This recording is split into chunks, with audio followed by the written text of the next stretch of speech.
Thanks for having me here today.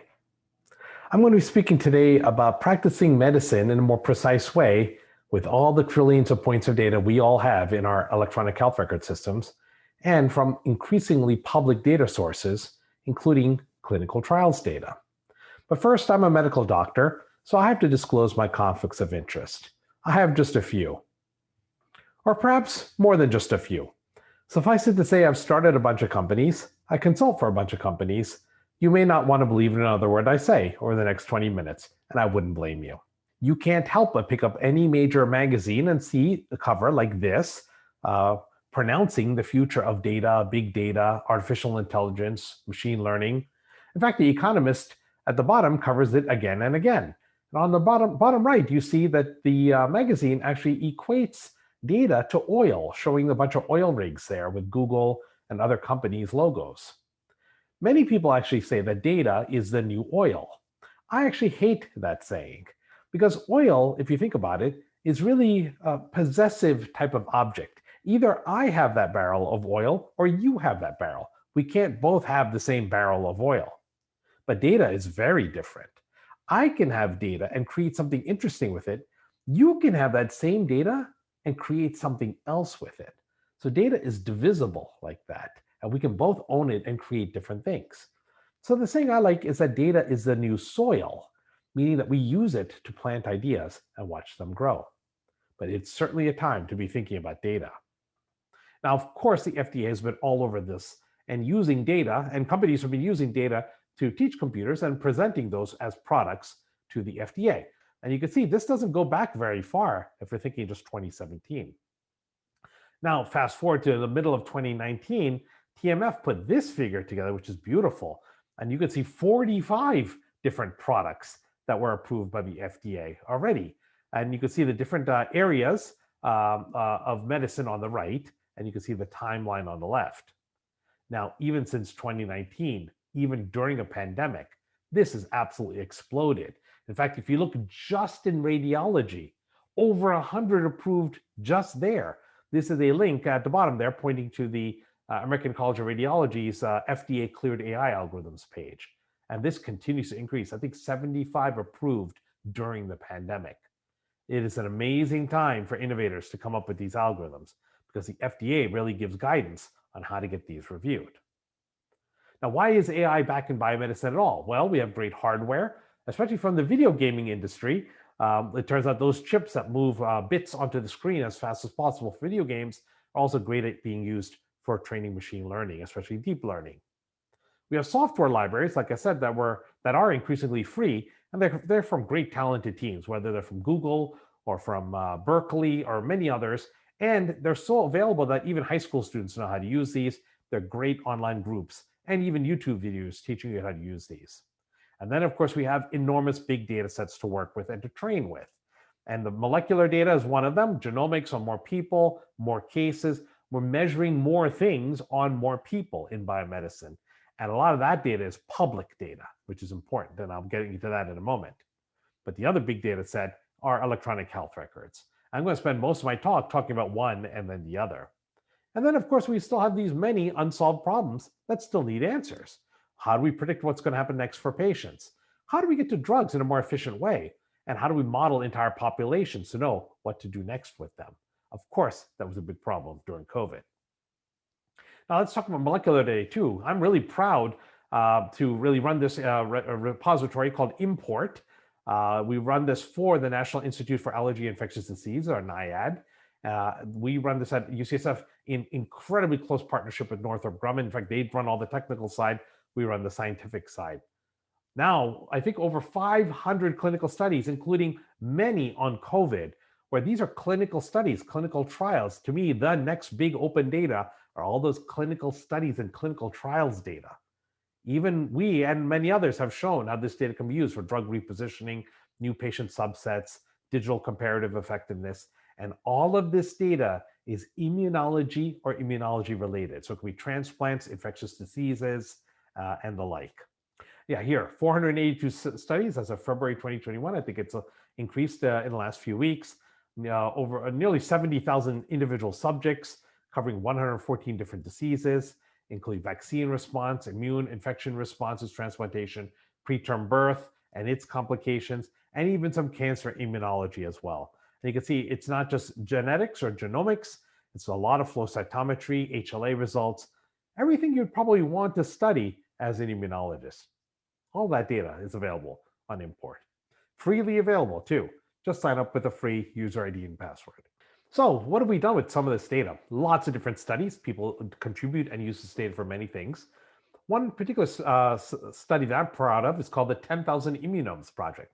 We saw so many clinical studies and clinical trials being deposited into Import that we realized all of those control group individuals. Now, control group means time zero, treated with the vehicle. In mice, we'd call that wild type. These are all humans.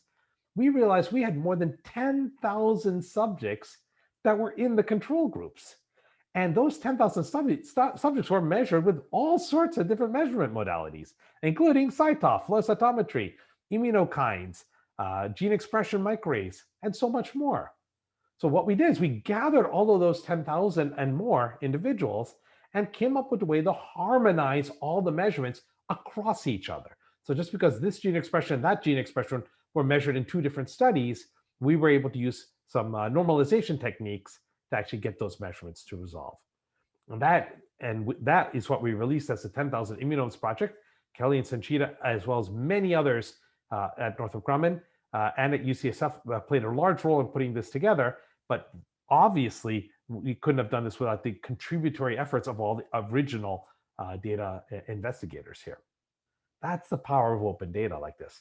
And this and much more is available for us to use for research, for product development, spinning out companies, and of course, AI and machine learning. Now I'm going to spend the rest of my time talking about the other big data. To me, electronic health record data. Boy, the United States is spending billions of dollars on this kind of data. You see 3 different articles here. So the price tag can range from $1 billion to $4 billion for this system. Unbelievable. In fact, I go so far as to say that I believe now this electronic health record data is the most expensive data in America because we're paying doctors to type a lot of this in. So the narrative I want to kind of leave behind all the time is that I believe it will be a national tragedy if we don't use this data to improve the practice of medicine. Of course, we have to use it safely, respectfully, responsibly. But if we don't use this data to improve the practice of medicine, what an unbelievable tragedy it will be. And that's what we've been working on at UCSF and the University of California. So with that, let me reintroduce the University of California to you. UC is huge. We have 10 campuses, 3 national labs, including Lawrence Livermore, which I think is the #1 supercomputer in the country right now. We have 200,000 employees, 250,000 students a year. And within that entire enterprise, we have UC Health, the umbrella across 20 health professional schools, 6 of which are medical schools, but we also have nursing, pharmacy, dental, public health schools, veterinary schools. That makes up 20. We train half the medical students and residents in California, which is an enormous state. We received $2 billion in NIH funding, and we received $13 billion just seeing patients, clinical operating revenue. 5,000 doctors get a paycheck from us every month, but 100,000 doctors write orders on our patients. That includes all the residents and fellows and all the rest. 12,000 nurses care for our patients. And we're not just random centers. UCSF and UCLA at least are in the US News top 10. Of course, we only mention US News when we're in the top 10. And within that mix, we have 5 independent NCI comprehensive cancer centers, 5 NIH Clinical Translational Science Awards. And now, over all of that, we have UC Health, which is the umbrella across all of the health systems here. And what we decided to do was to create a central data warehouse of all the clinical data from each of the 6 academic health centers. You see the logos at the bottom. You see, so San Diego, Irvine, LA, San Francisco, and Davis are the major centers, massive centers. Riverside is tiny. It's a brand new medical school with some clinics there. They don't really have hospitals yet, but we're going to count them just the same. But then once a month, they send all that data up to the central data warehouse. Now, of course, we were happy with once a month until COVID, where now much of this data comes once a day, so every night, especially all the COVID data.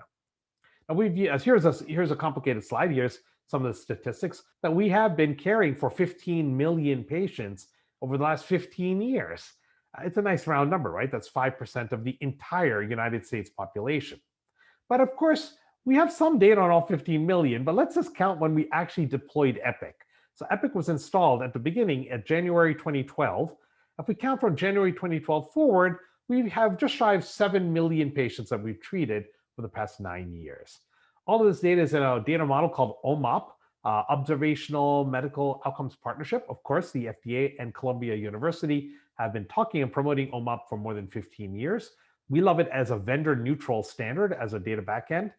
You can see some of the numbers: 205 million encounters, 500 million procedures, my favorite, 747 million medication orders, 680 million diagnosis codes, and 2 billion blood test results or vital signs.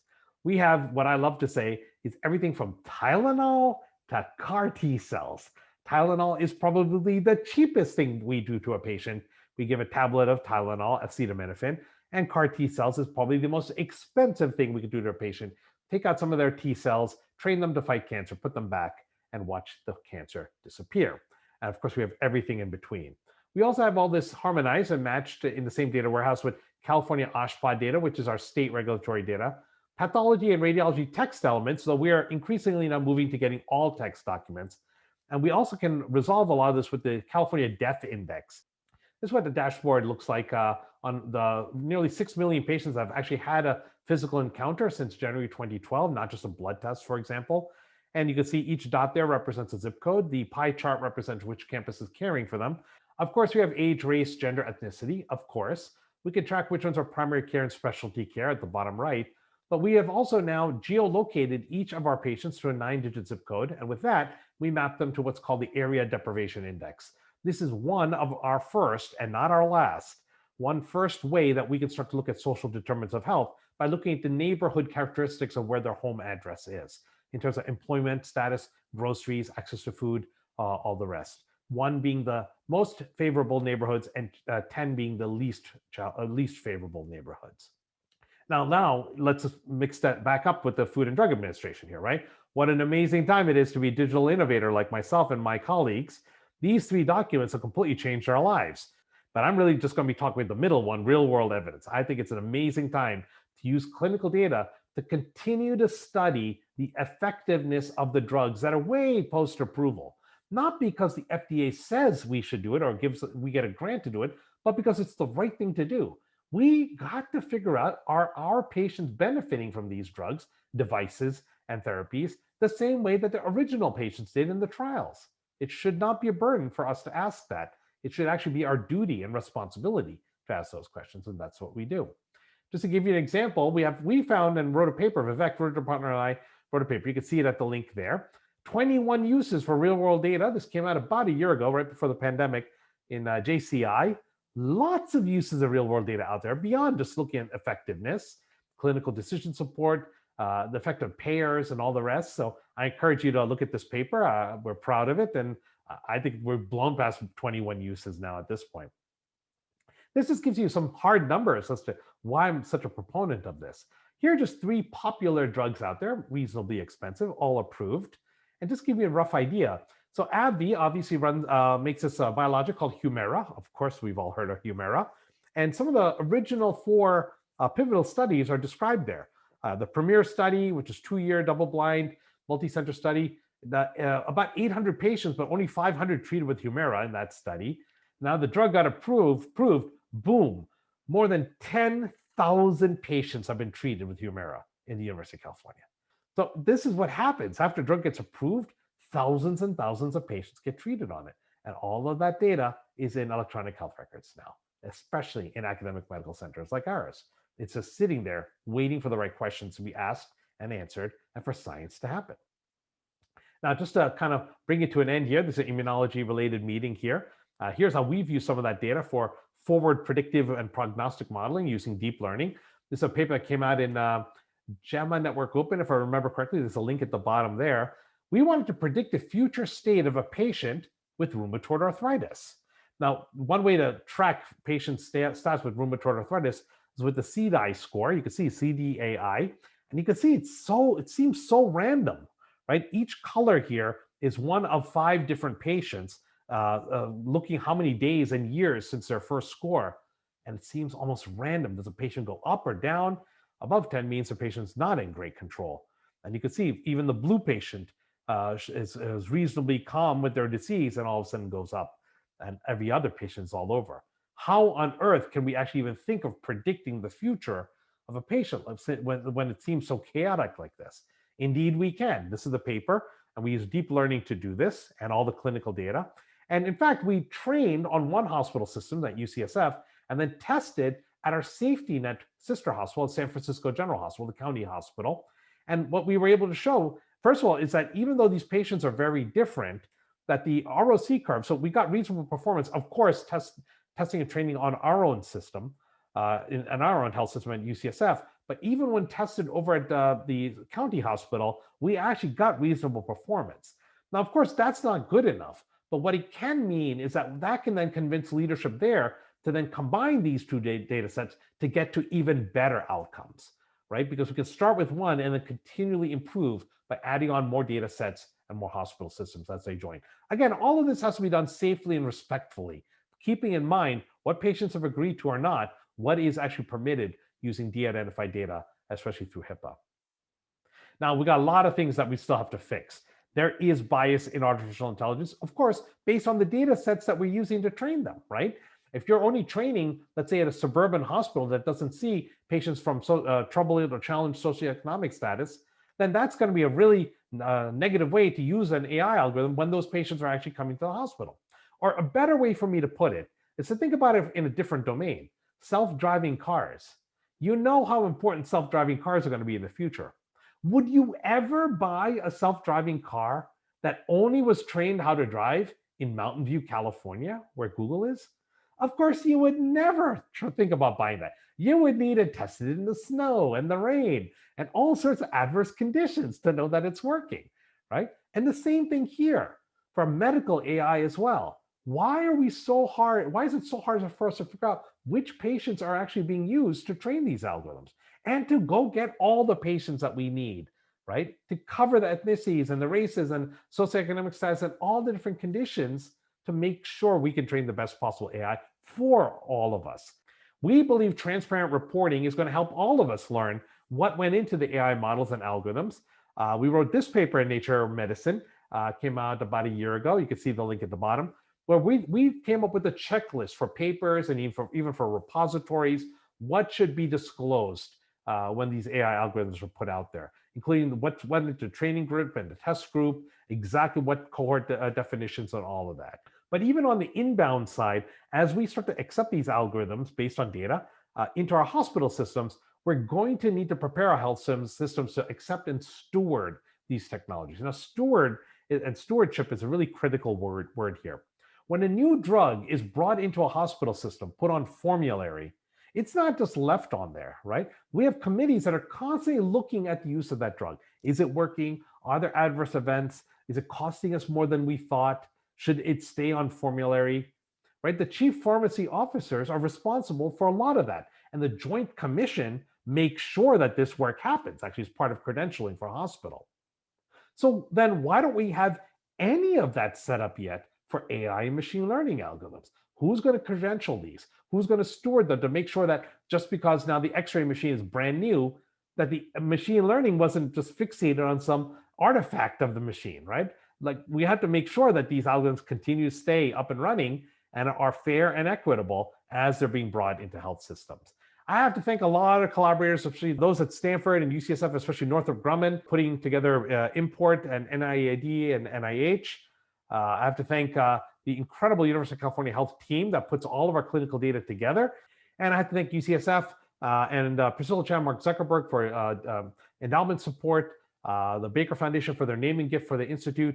And I have to thank NIH. My lab has been blessed with 20 NIH grants over these 10 institutes of NIH. The ones in red give me more money. The ones in orange give me less money, but I still love them. Lots of different pharmaceutical companies and biotech companies, disease foundations, private foundations, get us to work on their diseases to make a difference. I think I thank my admin and tech staff on the top right there. Would never get a grant or paper out the door without them.